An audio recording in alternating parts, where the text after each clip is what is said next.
Hello and welcome to Feel Good Friday, coming at you from my spare bedroom at home because Memphis is snowed in and we are under all kinds of things happening as if a pandemic wasn't enough. This week, though, across the country, we're all feeling this weather, and I felt like despite what's happening, we still needed to make this Feel Good Friday happen because we need the positivity in our world. And I promised you last month that we'd be having some wonderful live guests on. Today, it just so happens to also be the third Friday of February. We're only to the third Friday of February. And we're going to be spotlighting a nonprofit here in Memphis that I have seen grow from its idea to so much more and making a national impact. They're teaching kids and adults how to code. And before I bring them on today, I want to share a video that talks about national effort that's taking place across the country to bring more people into coding and STEM. So take a look. I was first introduced into computer science when I was in high school. My first experience with technology was when I was very young, about 6 years old.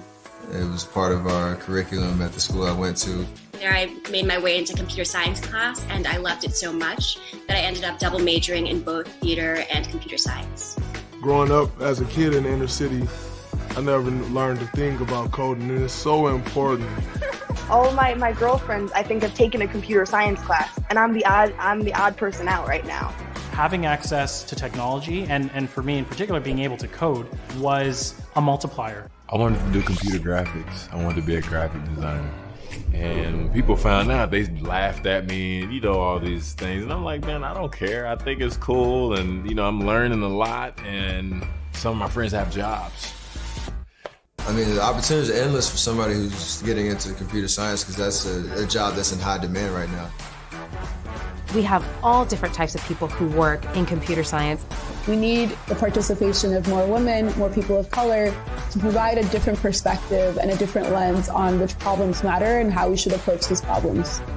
It's not just programming, it's not just building things, it's an entire different way of seeing the world. There's a way that even when you're coding, you can help make this world a better place. And it's a really fun place to be right now. I hope you guys want to be entrepreneurs. You want to have your own business. You want to create an opportunity for your family. You want to create your own app or your own platform or whatever. And I'm here to say today that you guys can do that. Computer science for everyone, literally everyone. Some people think you have to be a genius to get it and understand it, and it's so far from the truth. I know it can be intimidating. A lot of things are intimidating, but what isn't? Don't give up.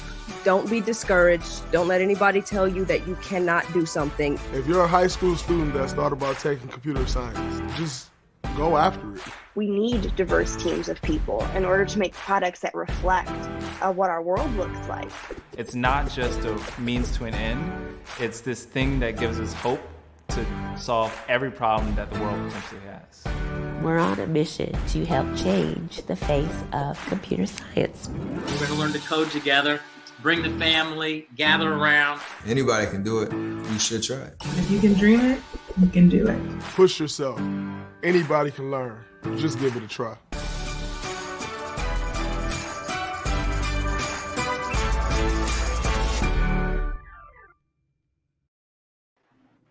Okay, that was cool. There were some super big names in that video. Welcome to the show, Meka Ekwekwe, Executive Director of CodeCrip, and Kelia Jones, Deputy Executive Director of CodeCrip. Hey, how y'all doing? Happy snow day week. Thank you so much, Lauren. Always great to see you and doing well, surviving, having a great time.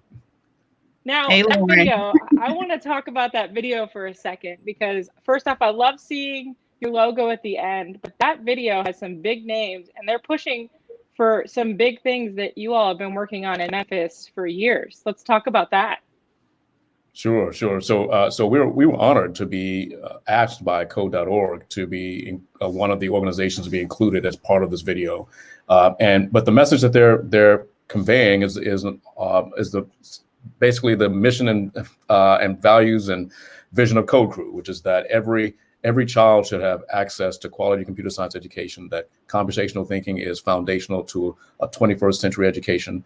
And I'm saying increasingly that if we don't do that, if we don't figure out how to get algorithms on the menus of kids, these kids will be on the menus of the algorithms. And so we're thankful to be part of a national movement where computer science education is recognized as the high priority that it is.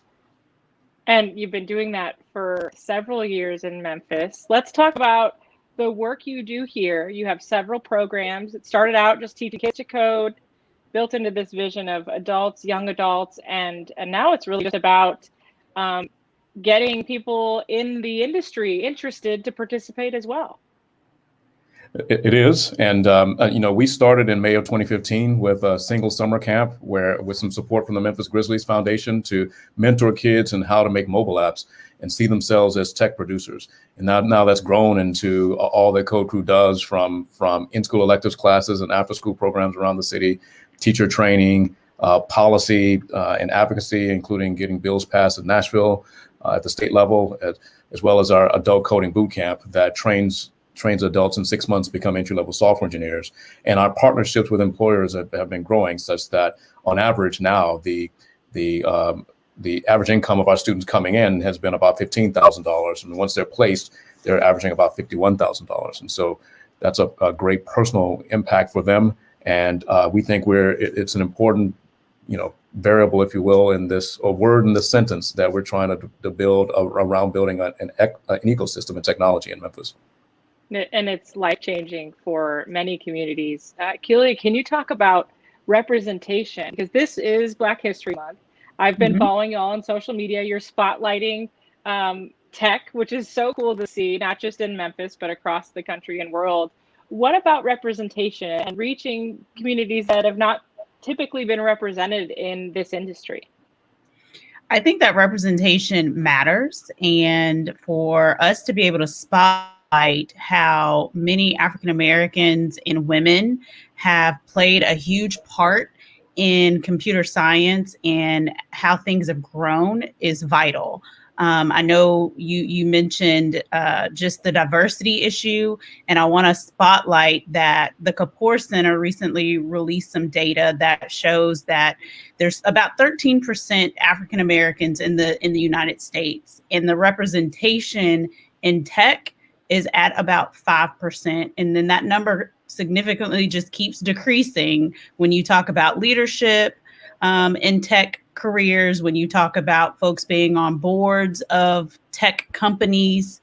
That number is nowhere near where it needs to be. And so we see our work as being pivotal in changing that narrative and us being able to help those tech companies change what their companies look like. And that I'm seeing that even in Memphis and how you're introducing. I think coding is very difficult, but also I think that it is a skill that you can learn that can do so much. Can you speak to that? Because it is really in every facet of our life. I mean, we're using this platform here to broadcast and stream live to Facebook and YouTube. Somebody had to code this. Somebody had to make it look this cool. That's just one example, and I'm sure we are consumers of tech in every second of our lives. Talk about that. Absolutely. I think Mecca speaks to the point about making sure that our students aren't just consumers of tech, but actually producers of tech.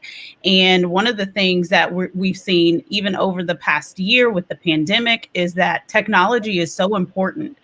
There was a huge disparity when it came to students having access to digital devices, as well as even broadband internet service.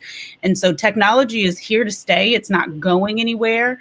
And it's one of those things where our students and even adults are going to have to catch up to where other countries have taken off and super past us. And so having that knowledge and being able to be a producer of technology is going to change the game for them. I mean, they're using it every day right now because of the virtual environment. And so it's not going anywhere. Speaking of using it right now, Mecca, can you speak to what it has been like to pivot from this beautiful in-person, interactive, let's fly drones inside and program this robot to, all right, everybody, we're still doing this because we're tech after all, but we're doing it from home. Not only has your team adapted, but so have your students. Absolutely. And I mean, the great thing about what we do is that, I mean, we're a nonprofit, but we really are a tech company too, right? And so I'm thankful that we have had a great, smart team that was able to move quickly in terms of still providing computer science education in a high quality way to kids through mechanisms like this and Zoom and others. And what's great though is that, you know, you can do things like robotics this way by using platforms like Coder and others that have these robot simulators, and you can still learn how to program these things despite not actually having the physical robots. And so that's been enlightening as well as a joy to watch. But it's also been enlightening because this has been a real opportunity for us to test the waters and see and understand the power of this virtual mechanism. And a couple of things that come out of this. One is that we're almost certainly going to, even after COVID allows us to be in person again, we're almost certainly going to have a continuing virtual presence in some capacity. And two, it's allowed us to reach well beyond Memphis. Last summer, we had kids from California to New York, from Illinois to Florida, in Texas, and elsewhere participate in our programs because suddenly these things were available to them because they were available online. And that speaks to the power of, it's almost as if you planned this, but you didn't, and none of us did. Can either of you speak to the rewarding part of your work? Because I'm sure you see light bulbs on. I'm sure you get to watch some of your students grow into a career and see what that does for their families. I mean, I feel like there's a lot of reward in the work you're doing. I mean, there is certainly, you know, for kids and adults, right? So it warms my heart for every child that just really realizes that this is something that they can do, and they go on to do amazing things. We've had kids 2 years in a row win the Congressional App Challenge, for example. We've got another pair of kids who are doing the TED Ed conference and were admitted into that program, and we've got a group of kids doing amazing things with the innovation team at Alsac St. Jude. And on the adult side, we've got adults, like I said, moving into 50 and 60 and even higher, $1,000 a year and higher salaries. And so wow. That is so to see that you know, people triple their income or better, how life-changing that is. You know, it's just, that's why we're here. We want to make a positive impact on individuals, but then it also makes our city a richer, more vibrant place, and it also solves the productivity challenges that businesses often have as well, because they're getting the talent that they need. Yeah, the talent pipeline has always been a struggle, and to be able to build up a workforce in a city like this, but then also seeing that impact others around the country and the world because of this digital space that we're now in. I would imagine that this has presented challenges, but also opportunities for CodeCrip. It most certainly has. Certainly, I mean, I'll take another opportunity. We partnered with the Tariq Black Foundation and an Israeli-based sports tech company called Coliseum Sport to actually bring 25 kids in Memphis and 25 kids from Tel Aviv and Jerusalem together to build sports tech businesses, all in over 3 days in a virtual platform like this. And that was, and they competed for prizes, and that was our first international foray. Wow. And so Keela was a big part of that becoming a reality, and our relationship with the Tariq Black Foundation, with Judith Moore and others. And so that's been the first foray into what's going to be even bigger this year in that regard. We're going to add more countries to that event this year. That's amazing. I love that. Just to see people on the other side of the globe doing the same kinds of things and learning from us and vice versa. There's just so much that can happen there. Keely, can you talk about, you are a nonprofit, right? You have to fundraise. You receive a big grant this year. You receive grant money, but you also rely on support of generous donors who believe in your efforts. Absolutely. That's the rewarding part for me of the work, is being able to tell our story and to share, as Mecca calls it, the computer science gospel. I think a lot of people see value in the work that we're doing, but they also, in light of everything that happened last summer, they see value in supporting Black-led organizations. And so we received a really amazing gift from Niamh gigantic.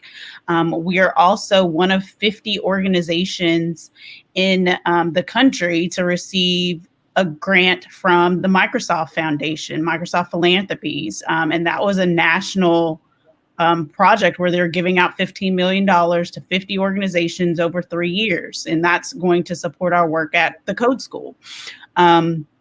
I think that's a really great narrative for us and shows that our work is of national importance and not just local, but on the local front with what we're doing in schools every day and what Make is doing at the state level with trying to ensure that computer science is an elective offering at every high school means that our work touches 1 million students in Tennessee. Wow. That is huge. And that is how we continue moving the needle and making sure that there is diversity in tech. The Kapoor Center says, based on our numbers and how we're growing or how we're not growing at a fast enough pace, we won't reach a level of equality when it comes to individuals in tech until 2068. We can't wait until 2068. No. Wow. Wow. So the work is absolutely more amplified now, but it continues. It can't stop, especially at the rate that it needs to be reaching people. Well, I put a link. You can see it down. Well, not a link. I put your website, support CodeCrip at codecrew-org, right? Tell us where we can follow you all on social media and keep up with all the folks that you're spotlighting, especially this month in tech. Absolutely. So our handles are @_CodeCrip, and that's on our Instagram page. That is our Twitter. You can also follow our Code School as well.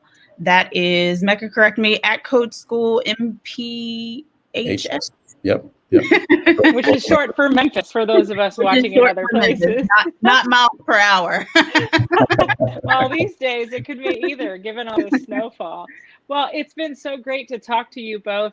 As somebody who I met Mecca when this was just an idea, and it has been really cool to see the vision unfold and come to life and grow and mold into something that I think when we're all said and done, it'll be bigger than anybody would have thought. Or maybe Mecca's going, this is exactly what I hoped for.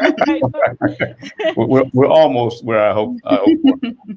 Almost, but the work continues. I appreciate all the work you're doing, particularly in Memphis, but across the country, in setting the tone for how to get folks interested in these careers and make sure that the representation goes up and that people are inspired to use this for good. So thank you. And thanks for joining us today. I can't wait to see what's next. Thank you so much for having me. Thank you. Have a wonderful rest of the day. Y'all, the show is not over yet because you know how this works. It's Feel Good Friday after all. And this next piece is actually a really great thing to follow what CodeCrip just talked about, because it's about food. And if there's something I know about both Memphis and Chicago is we love our food. And in Memphis, we love our barbecue. And this piece I'm about to showcase is with Cozy Corner. It's a Memphis staple, maybe not one of the ones that you would see on the tourist, videos that you see to promote Memphis, but one of the good ones, I should say. And we had the opportunity to go talk with their owner about their legacy and their history and how they have pivoted to continue to serve the base and get new people in the door. And your mouth is probably going to water when you watch this. So take a look.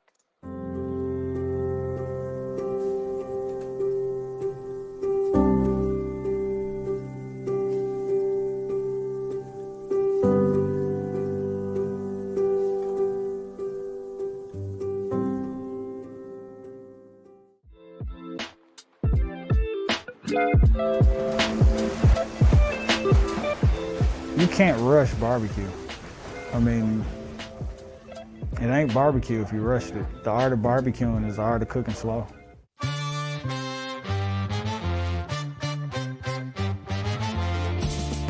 We sell way more ribs than anything else, and it's not even close. Ribs, wings, Cornish hens, chickens, brisket sandwiches, pork sandwiches, bologna, smoked sausage, rib tips. I think that's it.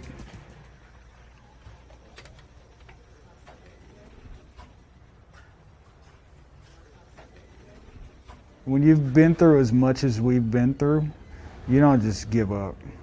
You know, we've several times come to the brink of losing everything, and each time we've made it back. I guess when the pandemic came, it's like, okay, well, here's the next challenge. My granddad thought up a really good dry rub recipe to season the meats. That's the original thing. We still season with it, we still cook with it. The pit that was in this building, when he moved into this building, we're still cooking with that same pit. I've built another one to be a replica of it, so we operate with 2 of them now. We've been here for a long time, and we have people that come in all the time. Man, I passed 3 or 4 barbecue restaurants to get to you. But we were fortunate we never had to shut down. We just continue to try to come to work and do what we do. I just think our food is really good. I think it'd be hard for you to go somewhere and, you know, find something that's just better. I think we have some of the best barbecue in the city. The fact that we're able to be here when so many aren't, it's a testament to the hard work that my people have done, but also the most credit goes to all of our loyal customers. And to them, we say thank you so much for allowing us to still be here and still go out and wake up and work every day. Words can't describe it.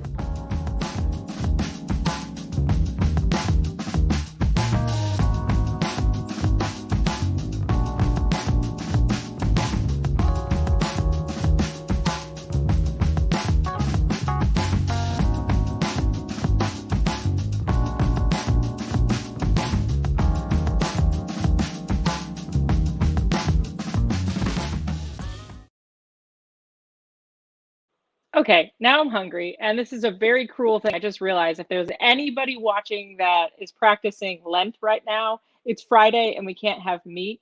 So I just showed you an entire video about meat, and now that's all I want. That series is, you saw at the end there, it's a series we've been producing with High Ground News in conjunction with Epicenter Memphis, and it was designed to showcase local neighborhood restaurants, the ones we all go to often when we're in normal times. And Cozy Corner, one of those, was also featured Sabor Caribe on Madison Avenue, our good La Muchacana, which is our favorite popsicle Le Paletas place in the summer. And we did a community cafe, Inspire Community Cafe in Binghamton. So we're going to be featuring restaurants that are doing things for the community and that we know as our neighborhood staples. So that's really great. This final piece is a real treat for y'all. We're going to take you up to Chicago. And one of the things that I think this piece really does for me is make me have a lot of gratitude for what things look like in our lives. You know, this week in Memphis and Chicago and across the country, that we have seen unprecedented winter weather, whether it be snow or temperatures at a significantly low spot for many of us, dealing with water problems, power problems, schools being closed again or still. On top of it all, we're still in a pandemic. But the fact that I'm able to broadcast to you live from my spare bedroom speaks volumes to things that I should be grateful for. And this organization out of Chicago is called Digs with Dignity. And they help, I'm not even going to tell the whole story because this video tells the whole story. Just tune in and watch. It is amazing. I dare you not to tear up a little bit when you watch the impact that a little bit of dignity involved in making a space, a house, a home, and what that can do for a family and for the kids involved. And just take a look. It is the best feeling. It's really cool to visually see how you can change someone's life and the impact that you can make.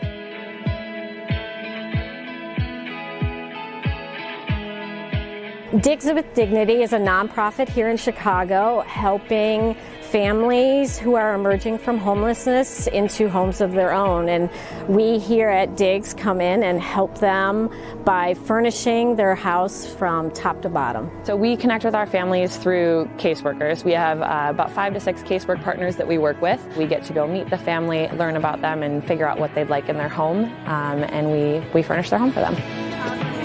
95% of what we put in the home is all donated goods. It's everything from rugs to a dining table so that they can gather and have dinner together, to a bed in every room. We give them linens. We give them a complete outfitted kitchen. I don't think we leave any stone unturned. There is such a need, right? There's a need for furniture to go to people who don't have. And there's also so many people that have furniture to give. And there's this disconnect of the people who need it and the people who have it. And we're that middleman who delivers it to them.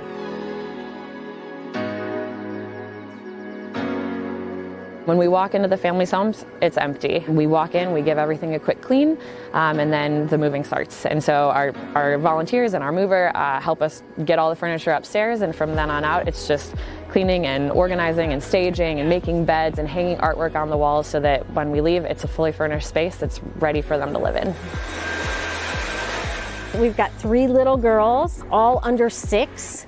They love dress up, they love pretend play, they love all the things little girls love to do, pink, purple, teal. So we've got a lot of fun in store for them. We had a custom painted chair and table set for them done. We're doing a little dress up area where they'll have costumes and, ballerina slippers and all those things. And then each of them will have their name above their beds and some artwork we did especially for them. The mother that we're helping, one of her apartments had a cockroach infestation, so she lost everything that was in her apartment because of the bugs. Her favorite color is purple, so you'll see a lot of purple in this house. Living room's purple, bedroom's purple, and we're so excited to bring her furniture and invite her into this space that is now just comfortable for her and her 3 daughters. I think we're going to make some dreams come true.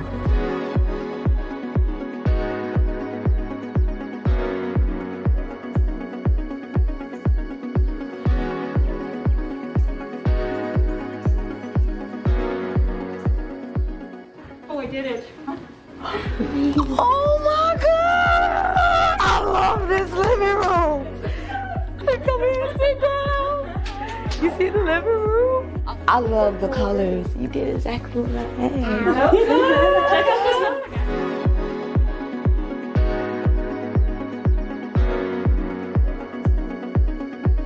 one. Oh, this is beautiful, guys. You see it? See, you guys can hang your coats there. Yeah. Yeah, I like this. Mommy, it's all of us. Yes, it's all of us.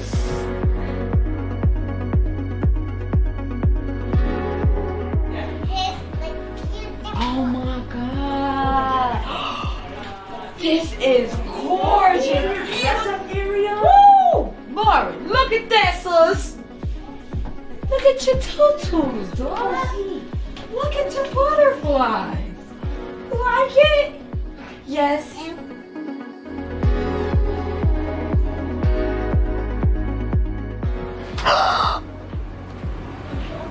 It's my room. I know, I'm sorry for crying, y'all. It's okay. It's a big day for you. When I walk through the door and see my living room, I'm like, oh yeah, I feel like home. You want to be a princess? As long as they happy and I'm happy, we all just happy. And that's fine with me. Isn't it pretty? It's like a lot of stuff they can do now. They don't have to watch TV all day and get in their cell phones all day. I have books, more books to read. I hope you love it. It's like I feel comfortable. I do. It feels like a home. It's like it feels like a better environment. We walked in, everything was empty, and now she's got a fully furnished space that are ready to go for her and her little girls. I appreciate y'all. Y'all did y'all thing. Y'all took the vision out my head and put it into my home. That's what they did, and I appreciate that. They give me 5. They did that.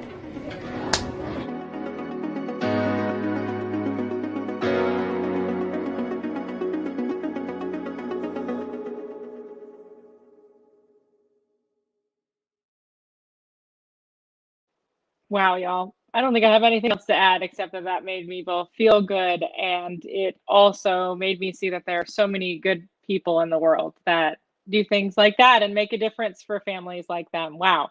Thank you to Charlie and Allison for telling that story. Thank you for to Diggs for Dignity for trusting us to tell your story. What an honor that piece was, and so cool to see how you can make a big difference by just doing things that make things more homey. The reaction of that mother to her bedroom was pretty cool, and I think we can all hopefully we'll think of that as we lay our heads down tonight in hopefully our warm electricity filled homes.